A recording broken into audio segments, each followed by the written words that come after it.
తూర్పు గోదావరి జిల్లా రాజమహేంద్రవరం ఆర్ట్స్ కళాశాలలో సంక్రాంతి సందర్భంగా ఈ నెల 7, 8, 9వ తేదీల్లో నిర్వహిస్తున్న ఉద్భవ్ 2026 టాలెంట్ హంట్ ఫెస్టివల్ ప్రోగ్రాంకు విశ్వ హిందూ ధర్మ పరిరక్షణ రామసేన అధ్యక్షులు భారతీయ జనతా పార్టీ నాయకులు కంపాల శ్రీనివాసరావు 2,25,000 రూపాయలు సహాయం అందజేశారు. ఆర్ట్స్ కళాశాలలో ఉద్భవ్ 2026 సంక్రాంతి సంబరాలు నిర్వహిస్తున్నారు.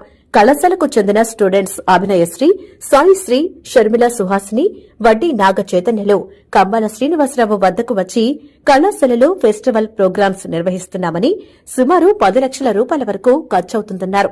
7 లక్షల రూపాయల విరాళాలు అందాయని, మరో 3 లక్షల రూపాయల అవసరముందని సహకారం అందించాలని కోరారు. స్పందించిన కంబాల శ్రీనివాసరావు యువతను ప్రోత్సహించాలనే సంకల్పంతో 2,25,000 రూపాయలు విరాళం వారికి అందించారు. ఈ సందర్భంగా విద్యార్థులు కంబాలకు కృతజ్ఞతలు తెలియజేశారు. 3 lakhs ఏదో షార్టేజ్ వచ్చిందని చెప్పన్నారు. సో అందుకని చెప్పి నా వైపు నుంచి వాళ్ళ కార్యక్రమం కోసం 2,25,000 దాకా మేము చెక్ ఇచ్చారు వాళ్ళ కార్యక్రమం. ఎందుకంటే పిల్లలు వాళ్ళు సంపాదించుకోవడం తెలీదు, చదువుకోవడమే తెలుసు వాళ్ళకి. ఇలాంటి సందర్భాల్లో వాళ్ళకి సాయం చేస్తే నాకు మంచిది అనిపించింది, అందు గురించి ఇచ్చాను నేను. అది అభినయశ్రీ అని చెప్పి తను గోకూర్ నుంచి కాలేజీకి వెళ్తున్నారు, ఆర్ట్స్ కాలేజ్ నుంచి, మా ఊరి నుంచి వెళ్తుంది. మీ పేరమ్మా? సాయిశ్రీ. ఇంటి పేరు?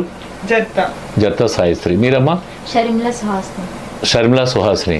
నాగ చైతన్య, వడ్డీ నాగ చైతన్య. సో వీళ్ళు అప్రోచ్ అయ్యారు. వీళ్ళకి చాలా హ్యాపీ ఫీల్, ఎక్సైట్ అవుతున్నారు వాళ్ళందరూ. చాలా సంతోషం. ఈ విషయాన్ని మీరు తెలుసుకుంటే మీ కంబాల శ్రీనివాసరావు. భారత్ మాతకు జై, జై శ్రీరామ్. ఆల్ ది బెస్ట్ అమ్మా. నమస్తే అండి, నా పేరు వడ్డీ నాగ చైతన్య. మేము ఆర్ట్స్ కాలేజ్ నుంచి రావడం జరిగింది, రాజమండ్రి నుంచి. ముందుగా మేము వచ్చేసి జగ్గంపేట నియోజకవర్గం కంబాల శ్రీనివాసరావు దగ్గరికి రావడం జరిగింది. అయితే మేము దేనికి వచ్చామంటే ఆర్ట్స్ కాలేజ్ కోసం ఇన్విటేషన్ ఇద్దామని వచ్చాం, జరిగే ప్రోగ్రామ్స్ కోసం. అండ్ ఇన్విటేషన్లో ప్రోగ్రామ్ ఎలా చేస్తున్నారో అడిగారు సార్. అయితే మేమైతే ఒకటే చెప్పాం, సార్ 10 lakhs వరకు అవుతుంది, మాకు ఇంకా 3 lakhs కావాలి, రేపే లాస్ట్ డే అని అయితే చెప్పాం అనమాట.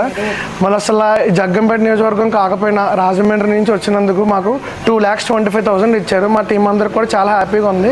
మెయిన్గా ఏంటంటే చాలామంది స్టూడెంట్స్ అక్కడ దగ్గరలో వాళ్ళు కూడా అడిగారు అనమాట స్పాన్సర్షిప్ కోసం. మా రాజమండ్రిలో ఉన్న వాళ్ళు సపోర్ట్ చేయకపోయినా సరే ఇక్కడ నుంచి మాకు ఇవ్వడం చాలా హ్యాపీగా ఉంది మా టీం అందరికీ కూడా. Thank you so much. Anaparthi పరిసర ప్రాంతాల ప్రజల చిరకాల వాంఛ నెరవేరింది. దశాబ్దాల నిరీక్షణకు తెరపడింది.